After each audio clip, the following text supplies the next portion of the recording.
Hey everyone, welcome to another episode of Buds and Blue Jays. I'm your host, Jesse Burrell, and I am joined by my co-host, Riley McConnell. And Riley, the Blue Jays marched into Fenway Park this week for a tough three-game series against the division rivals, and the Jays took care of business. They won 2 out of the 3 games. Game 1 there, the Jays were in tough. They lost 2-1. We did get a home run from Zach Collins. Yusei Kikuchi did all right, 5 innings, 3 hits, 3 I have wins in there, 3 Ks. 3 hitless innings for the Pens, but the game-tying run came across thanks to 2 Bichette errors. Game 2 was a different story. We got a home run from Tapia. Berrios bounced back, put a nice quality start together. Vladdy walked 3 times, and that was the Blue Jays' first win this year without a save opportunity. So good stuff for the Jays. And game 3 in the rubber match was led by Kevin Gausman today. He went 8+ innings. We also got a clutch hit from Bichette and a sac fly from Vlad, and we got a gift of a run thanks to the Boston defense. Romano made things interesting in the 9th, but the Jays got things done, and that's a series win for our boys against the Red Sox there. Perfect in the season so far for series wins. It's looking good. A little bit different ball, though. If you've watched the first few series in the season, they've been pretty high scoring. We go to a hitter's ballpark in Fenway, and I was blown away by these low-scoring matchups. I think it's great because Berrios finally working on that ERA. Same with Kikuchi. Same with Gausman. Oh, Gausman, that was a great performance. Yeah, it was a strange series. I'm glad we got out of there with 2 wins. It's always hard to go on the road and do that, win 2 against the Red Sox. And we did it without scoring an astronomical amount of runs. Our pitching was amazing, as we'll talk about in this episode. Pitching was everything in these 3 games for us, and that's why we walked out of there with 2 wins and a loss, because our bullpen was excellent, and we got some quality starts from our starters. Yeah, we knew the Jays would have to pitch really well with the Teoscar Hernandez injury, with George Springer not playing today after getting hit by a pitch, and with Danny Jansen being hurt. We knew that the pitching staff would have to help carry this team to meet our potential, and boy, did they today. Riley, let's just go right into our 3 ups, 3 downs here, and I think we're both in agreement here that we got to give a massive 2, if not 4 thumbs up here for Kevin Gausman and the performance he put today. 8+ innings pitched, 7 hits, no walks, 8 Ks, 16 swings and misses. Like the best start the Blue Jays pitcher has had at all this season. And you're like, bravo, Kevin Gausman. Already proof of that signing. We knew he was going to be good.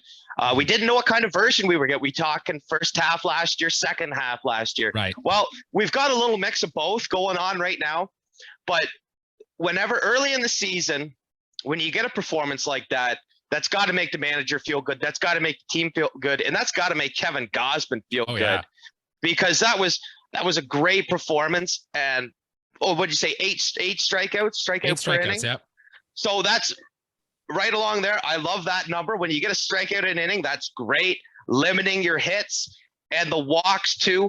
I was cranky about the walks. And then you have Gausman do the thing he did today and really limiting those base on balls like that. Clearly that's the best pitching performance thus far. Kevin Gausman hasn't allowed a walk all season. Like not once in all 3 of his starts. Not a single batter has reached basically a base on balls. Well, then Kevin Gausman, then the 4 thumbs up, if I could give you that, you were saying you get it for sure, because I've been griping about walks. And, if you go 8 innings, no matter what, and don't give up a walk, if you go 4 innings and don't give up a walk, that's still successful. Kevin Gausman, definitely the first thumbs up on this one. Bravo. Great to see, especially we needed that after losing Robbie Ray in the offseason. So if Kevin Gausman can keep this up, it would be great. He's the first pitcher in Major League Baseball to pitch into the 9th inning so far this year. And also he leads baseball in just swing and miss percentage, or maybe it's swings and miss outside of the zone. I don't know. That splitter is nasty, and it's working right now. And boy, was that a beautiful thing to watch today. Yeah, dude, Kevin, like we're going to see a lot more of that. The swings and misses, like his craft is so good, and he's obviously on right now. We needed this Kevin Gausman pickup. He's out playing Robbie Ray this far into the season. So you know what? Bravo to the front office in Toronto. Bravo to Kevin Gausman. Right, Riley, who gets your next thumbs up for this series in Fenway? Well, I like the platoon guys. I think we better give it to Zach Collins, right? I mean, he launched one, had I think 4 hits in the series, which is, I mean, you're not talking monster series, but for coming in to replace Danny Jansen, we obviously are working with 2 catchers now. We were working with 2 catchers earlier with Jansen and Kirk and moving guys around, DH, not DH.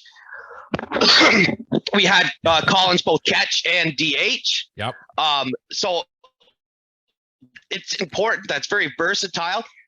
Catchers don't usually DH, obviously. Catcher's not a hitting position, but the Jays are proving this season that catchers can hit just as well as the first baseman, whether it be Jansen, Kirk, or now Zach Collins, just launching balls. Yeah. I think that's awesome. The Jays really needed that. Love that. Yeah, Zach Collins went from guy we were disgusted to even see to cleanup hitter on this team very, very quickly. Big home run in the first game of the series there off Nathan Eovaldi. My third thumbs up here, I'm kind of going to cheat. I'm going to throw three things all together here and make them really quick. First thing I want to mention, we talked about how Vlad Guerrero Jr. was not taking his walks and he was swinging, missing at way too many pitches. Well, he sure shut us up this series. He was on base 7 times. He drew 4 walks, so that was good to see from Vladdy. I do want to talk about Gabriel Moreno, who has made his season debut in Buffalo there, who, by the way, is already hitting over 400 and an OPS over 1,000. So let's get hyped for Gabriel Moreno because he is doing what he should be doing in Buffalo so far. And I also want to talk about our bullpen performance, who, aside from what Jordan Romano did here in game 3, where he struggled a little bit, but still got the save, the bullpen didn't allow a run the rest of the series. And I think we got a little bit of everyone in there. Merriweather had a nice bounce back performance, Trevor Richards, Simber, and all of them. So thumbs up from this Blue Jays bullpen, because we saw the bullpen blow so many leads last year. It's good to see that early in this season, that's being a stable force and helping this team get wins. And here I was, at the opening weekend or first 2 series in, I'm talking about this might be the worst bullpen in baseball. Right. Obviously they heard that and they're like, well, we better smarten up. So right. You know what? Our bullpen really was important. It was a key factor. And if it weren't for Romano, but you know what? Pitchers give up runs, whatever. Yep. Jordan Romano, shake it off. That's fine. But yeah, our depth guys in the bullpen really coming through for us. And they're not even really depth guys. Our middle guys, those guys that come up 7th inning, 8th inning, they were key for this series win. Mm-hmm. In Blue Jays teams past, those are the guys that are blowing leads, and the Blue Jays bats are going to have to try to come back. It's so refreshing to see that isn't happening now. And I think, yeah, that's the main reason we haven't lost a series yet in 2022. Riley, let's move on to our thumbs down here, and I'll get you to take away the first one. Something that disappointed you in that series. Yeah, I was a little disappointed in Bichette. Obviously, you said he had, the bases clearing double. He drove in 2 runs and had an important hit in the first game there. But Bichette really hasn't been playing my cup of tea baseball. In that sense, we'll start with his defense first. I've always been skeptical of Bichette's defense, and 2 errors in 1 game just doesn't cut it for me. He seemed a little uncomfortable out there at some points, and he's obviously a player that plays with confidence or lack of confidence if the case arises.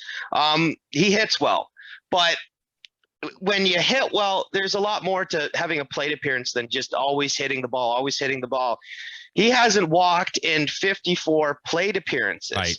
Which is, I don't know. I can't run the track on the numbers. I feel like that's a big number. Obviously, it goes back to last season. He has not walked this year. Mm-hmm. Which is a problem. We talked in the offseason. We really need Bichette to start taking his walks, to work at better pitches to swing at if you really wanted to tap into his elite potential.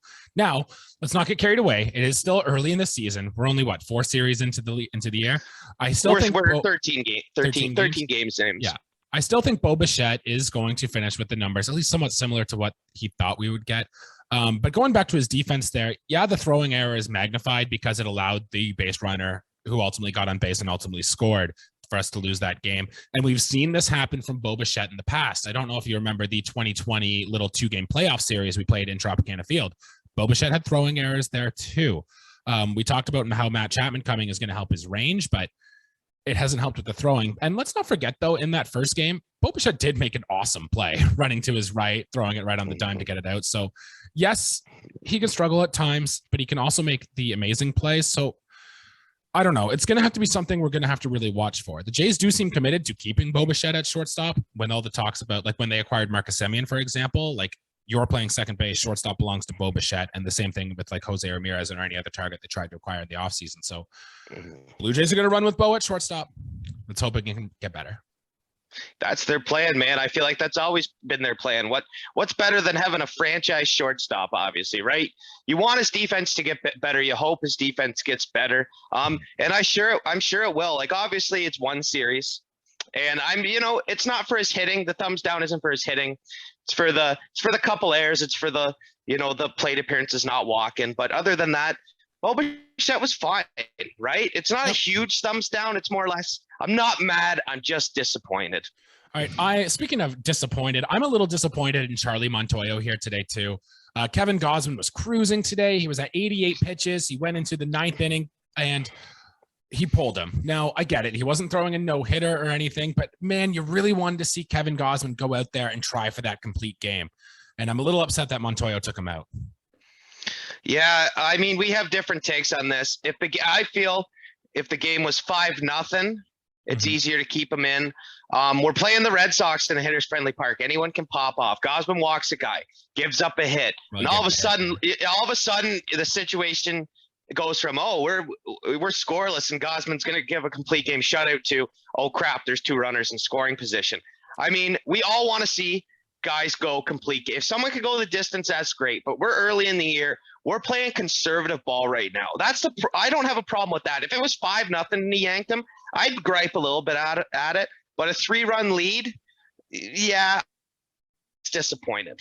I mean, I guess too, Romano had been nails all throughout the season. He'd been dynamite, and I suppose you're right. But I don't know. I would have let Gausman try to go out, see if he can get the next batter out. And if he gave up another base runner, then fine, bring in Romano. But tough to see. But at least we're not pulling him like Dave Roberts did when Clayton Kershaw was throwing a perfect game. So could be worse, I suppose. I definitely think those are two different. There's big differences in that. Where I would try and get the pitcher the accolade, and I'm sure at one point, Kevin Gausman will throw a complete game for us. It just wasn't the time. You know what? I'm not banking that Montoyo is going to make too many bad decisions. I'm neutral on pulling them, but we came out with the win. I think that's more important than an extra inning pitch. Yeah, that's what matters. I want to give a few little quick thumbs down. George Springer got hit in the forearm with a pitch in game 2, and it looked quite bad. He didn't play in game 3 here. He avoided serious injury.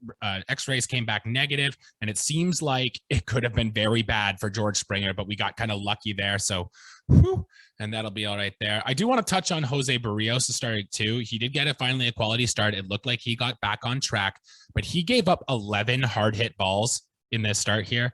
I know a lot of that came in the first inning when he was really struggling, but progress from Jose Berrios, but I don't think he's all the way there yet. So he's going to be someone to keep an eye on here forward. And anything to add on those? Yeah, Berrios will get better in the warmer months here. I really feel it. I got a lot of eggs in that basket for Jose Berrios, and it was a rough start. And I know not a lot of people are not buying it. I'm buying it though. I still think Berrios is gonna come in with a very strong numbers come season end. Yep. And it started with the last start. Yes, there was a lot of hard hit balls. But, next start's going to be better. And I bet you his 5th, 6th start, he could look like Gausman out there. It's only a matter of time. I hope so, man. Berrios has done it for such a long time now that I really do think he can come through with it. But you just want to see it at some point, Oh, of course. I could be just blowing smoke here. I really don't want to eat my words for it. But I do have a lot of faith in this guy. I loved watching him when he pitched for the Twins. When we got him, I thought that's a great acquisition. We did pay quite a price for him, but the price was right. And I feel like he is a future ace for a lot of ball clubs, and I want him to be the future ace for this Toronto Blue Jays team. All right, I hope so. Well, that'll conclude our series there with Boston. The Jays are now boarding a plane and are probably on their way right now. We're going to Houston for what a lot of preseason makers had the 2 best teams in the American League going at each other. So the Blue Jays are 8-5, first place in the AL East, going into Houston, who is 6-6 on the young season. They're a game and a half back in the AL West. Game 1 looks like it's going to be Ross Stripling taking the place of Hyun-Jin Ryu in the rotation, going up against Justin Verlander in the first game there. Game 2, we'll see Alek Manoah, who's 2-0 with a 1.5 ERA, going up against Jose Urquidy, who's 1-1 with an ERA over 7. And Game 3 will feature Yusei Kikuchi with an ERA of 3.24, going up against Luis Garcia, who has an ERA of 2.79. So Riley, 2 heavyweights in the American League going at it in Houston. What are you looking forward to see? Well, what I'm not looking forward to see is Verlander potentially chopping us up. He's no hit the Blue Jays before in the past. Twice. Twice. Oh, I stand corrected. No, you shouldn't have even told me that. Because you say Justin Verlander in that name, it should drive fear into a lot of it should drive fear into 29 other fan bases is what it should do. If you're not a Houston Astro, he's a great pitcher. We're coming back with Stripling to counter Verlander, and you know what? On paper, that might not look good. Ross Stripling 4 or 5 innings, Stripling give us 4 or 5 innings, and hopefully our bullpen is just as good, and hopefully we get some good hits, have a couple of well-rounded innings, and come out there with a win. And if not, wouldn't be surprised. Again, this is going to be a tough series. I'm actually going to go a little off the board and say if I wouldn't be surprised if we walked out of here with 1 win, 2 losses. Yeah. For saving grace, though, Jose Altuve just went on the 10-day IL, so we won't be seeing Jose Altuve in this series. So maybe, if anything, we can get through this Houston offense. But, man, this Houston team is so good. It's going to be tough. You got to think on paper, we lose the Verlander one, we win with the Alek Manoah one, and then the series comes down to game 3 and Kikuchi and the boys putting it together. Yeah, I had the same thought. I'm a home field guy, playing a series in Boston, hopping right off, going to Houston. Like that third game, we've been on the road, you think 8 days now, and it comes down to we're in the opposing ballpark, and Houston plays so well at home. You know, like I said, I'd love to win 2 or 3. If we win 1 or 3, like we shake it off, and there's nothing wrong with that because I'm sure we won't get blown out in any of these games. I think they're going to be real close games against the Astros. Yeah, the Jays aren't going to win every series for the course of the season, and even if we just take one of these 3 games, that's still a 3-3 road trip. That's fine. We'll take that. At least these games aren't divisional games that we're losing here. So I'm with you. Jays take 1, probably lose the other 2 there. And so that'll do it for our episode here today. Make sure you check out our friends over at Leafs and Lads. I heard they're going to be having a special guest on at some point in the near future. So keep an eye out for that. That should be a fun one there. They're gearing up for the playoffs. So Isaac, Mark, and Dan have you covered over there. Make sure you like and subscribe to our video here. We're really getting this peak here. We're really getting our stride going. So if you've been watching this, make sure you toss a like on there and follow us on Twitter too at BudsJays. We're just posting content, Blue Jay stuff, all fun around. We'll interact with you. And if you want to be a guest on the show, slide into our DMs. We can get you on there too. Anything else to add before we get out of here, Riley? No, man. I think we hit it well, hit our strides well. Really going to pay attention to this Astros series, man. Guys are still competing for spots.